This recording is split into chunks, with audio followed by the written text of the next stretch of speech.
En el nombre del Padre, y del Hijo, y del Espíritu Santo. Amén. Muy buenos días, queridos hermanos. Tengan un excelente miércoles, 28 de junio de 2023. Estamos ya en esta recta final del sexto mes del año y con ello, precisamente estaremos llegando también, gracias a Dios nuestro Señor, porque estaríamos llegando a la mitad de este año 2023 prácticamente. En este día, recordamos, tenemos la memoria de San Irineo de León, obispo, mártir y también recién nombrado hace algunos meses doctor de la Iglesia por el Papa Francisco. Vamos a pedir su intercesión para que con el mismo celo apostólico con el que él predicó el Evangelio en su ministerio episcopal, también nosotros lo podamos hacer, que podamos realmente siempre dar testimonio, que no nos quedemos callados, que sepamos ser realmente buenos cristianos en todo momento y en todo lugar. Vamos a pedir al Espíritu Santo que ilumine nuestro entendimiento, pidiendo que nos dé la claridad para poder entender y comprender el mensaje del Evangelio de este día. Lectura del Santo Evangelio según San Mateo. Gloria a ti, Señor. En aquel tiempo, Jesús dijo a sus discípulos: Cuidado con los falsos profetas. Se acercan a ustedes disfrazados de ovejas, pero por dentro son lobos rapaces. Por sus frutos los conocerán. ¿Acaso se recogen uvas de los espinos o higos de los cardos? Todo árbol bueno da frutos buenos, y el árbol malo da frutos malos. Un árbol bueno no puede producir frutos malos, y un árbol malo no puede producir frutos buenos. Todo árbol que no produce frutos buenos es cortado y arrojado al fuego. Así que por sus frutos los conocerán. Palabra del Señor. Gloria a ti, Señor Jesús. Quizás el primer mensaje que es muy evidente en el Evangelio de este día es estas palabras de que finalmente nuestras obras van a dar testimonio, van a hablar por nosotros. La Madre Teresa de Calcuta diría estas palabras que las palabras precisamente enseñan, pero el testimonio arrastra. ¿Por qué? Porque nuestra manera de obrar tiene que ir coherente con las palabras. En Cristo encontramos una coherencia perfecta, mientras el Jueves Santo Él está diciendo: este es mi cuerpo, esta es mi sangre, que se entregan, que se derraman por cada uno de ustedes, y al siguiente día lo cumple, lo lleva a su plenitud haciéndolo obra. Pues en nosotros muchas veces nos quedamos a medias, hay una mediocridad. Te pongo un ejemplo muy sencillo. Podríamos pensar cuántas veces no hacemos propósitos en Año Nuevo y a veces llega febrero y ni siquiera hemos tenido esa disposición para poder seguirlos cumpliendo. Me hice el propósito de bajar unos kilitos y en febrero ya he ganado en vez de haberlos perdido.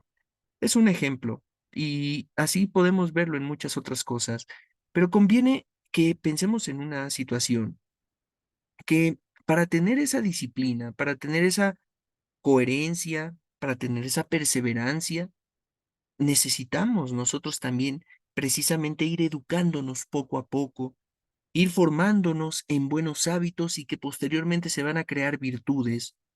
Yo no puedo pretender ser una persona puntual si no hago el intento quizás de incluso organizarme, de darme cuenta de que muchas veces yo hago mi planeación y de que mis tiempos están completamente desorganizados, de que yo estimo un determinado momento a una actividad, determino tanto tiempo y que ya a la hora de la práctica pues me lleva el doble. Y entonces todo eso empieza a acarrear precisamente un desorden en mi vida. Todo eso nosotros tenemos que irlo poco a poco ejercitando. Es necesario entonces también, de la misma manera, que nos demos cuenta de que para que demos frutos buenos, que en este caso los podemos entender como virtudes, como algo que nosotros vamos trabajando, como algo que va creciendo en nosotros, pues también tenemos que ejercitarlo. La virtud precisamente es un hábito bueno, pero para que nosotros entendamos también el hábito bueno, la virtud, también tenemos que verlo reflejado en cómo nos relacionamos con los demás. Una persona virtuosa no puede quedarse únicamente con una mirada solipsista. ¿Y qué sería una mirada solipsista? Es en sí mismo. Una mirada que está totalmente destinada, dirigida hacia el ego, hacia el yo. Entonces, la persona virtuosa tiende hacia los demás. Cuando yo tengo que practicar la misericordia, no la puedo practicar la misericordia conmigo mismo. Tengo que ser misericordioso con los demás. Cuando yo voy a practicar el amor, tengo que amar hacia los demás. Es cierto, tiene que haber misericordia hacia uno mismo, amor hacia uno mismo, pero eso lo podemos entender de otras maneras. ¿Ah? Tenemos que verlo reflejado hacia los demás, proyectado hacia los demás. Si Dios es amor, es precisamente porque ama a todo cuanto existe, porque Él lo ha creado. Y eso va a reflejar mucho. Si yo empiezo a producir frutos buenos, porque soy una persona virtuosa, la gente que me rodea comienza a alimentarse de ese mismo fruto bueno. Me gustaría compartirte brevemente una pequeña experiencia que me tocó hace algunos años, acompañando a un amigo sacerdote a una celebración de exequias, que comúnmente se le llama de cuerpo presente. Llegamos al velatorio, una sala bastante amplia, bastante grande, incluso eran prácticamente 2 habitaciones, y estaba prácticamente vacía. Eran 7 personas las que estaban ahí con el difunto. 7 personas, una sala enorme para únicamente 7 personas. Y en ese momento, quizás fueron palabras muy duras, como podría decirse en algún momento incluso un poco crudas, ¿verdad? Muy directas, pero no por eso carecían de verdad. Nos damos cuenta, y me lo compartía mi amigo sacerdote, me decía: "Mira", dice: "aquí te das cuenta cuando la persona, desgraciadamente, no supo compartir su vida también con los demás". Independientemente de muchas otras circunstancias que se pueden presentar, hay siempre un testimonio que tenemos que manifestar hacia los demás, que tenemos que dejar una huella, que tenemos que, precisamente, un fruto que estamos produciendo, dárselo a comer a los demás.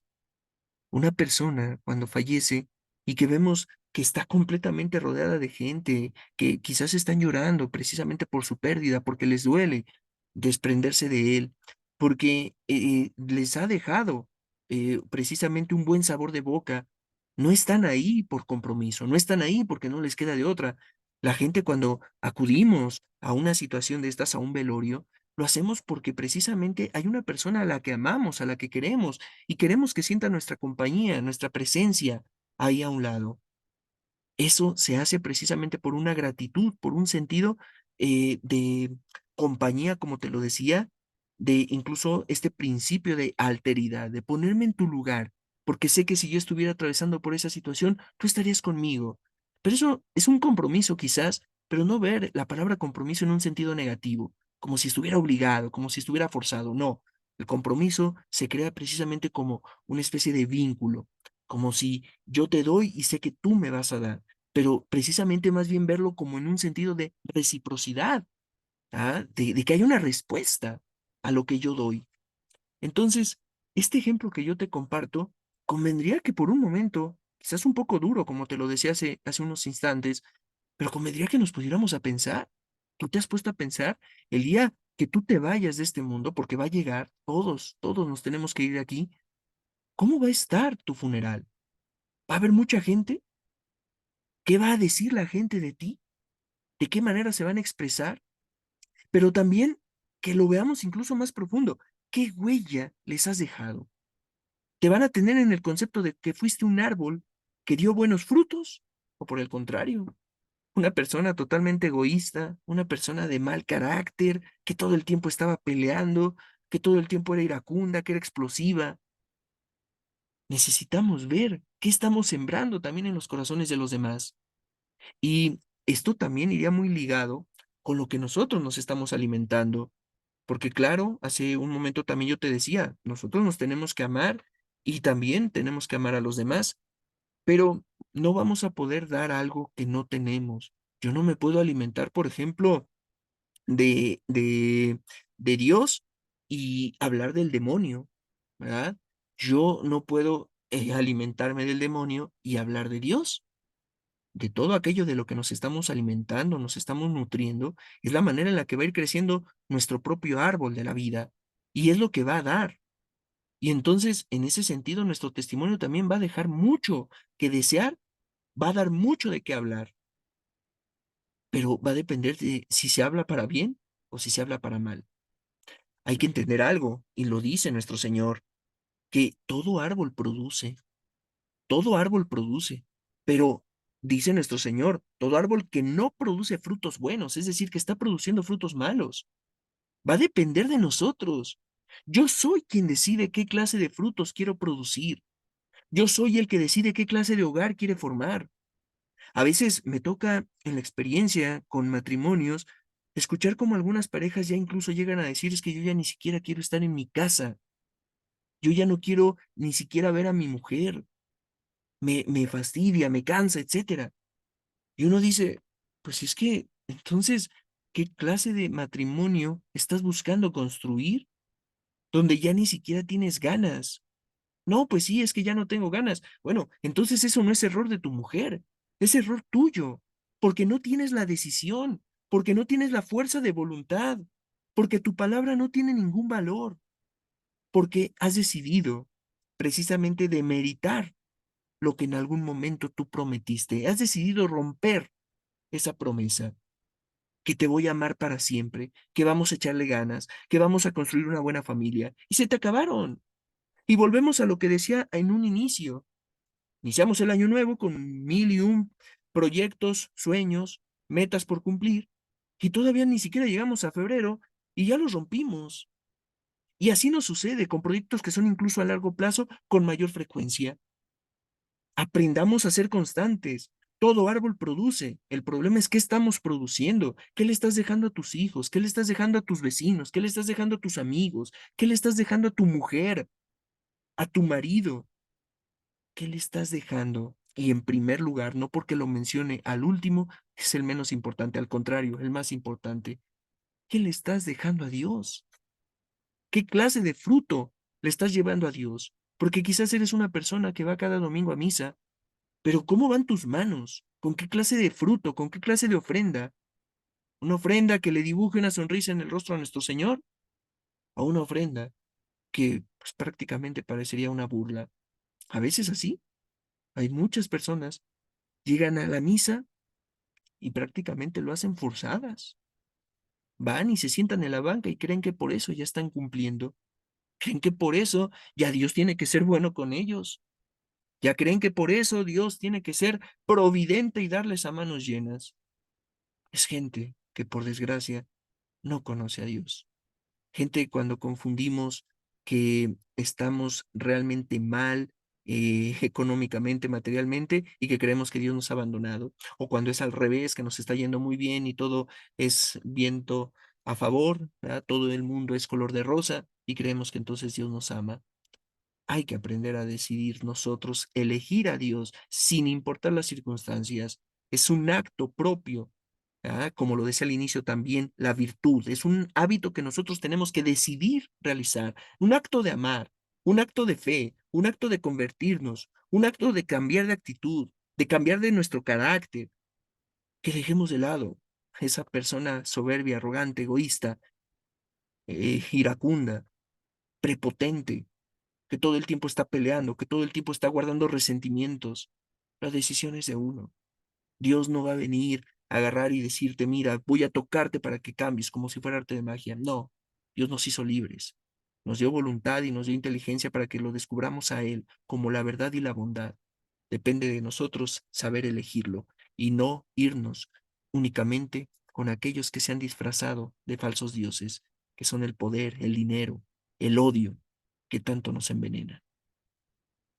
Nos consagramos a nuestra Santísima Madre diciendo juntos, oh Señora mía, oh Madre mía, yo me ofrezco enteramente a ti y en prueba de mi filial afecto te consagro en este día mis ojos, mis oídos, mi lengua, mi corazón, en una palabra todo mi ser, ya que soy todo tuyo, Madre de bondad, guárdame y defiéndeme como cosa y posesión tuya. Amén.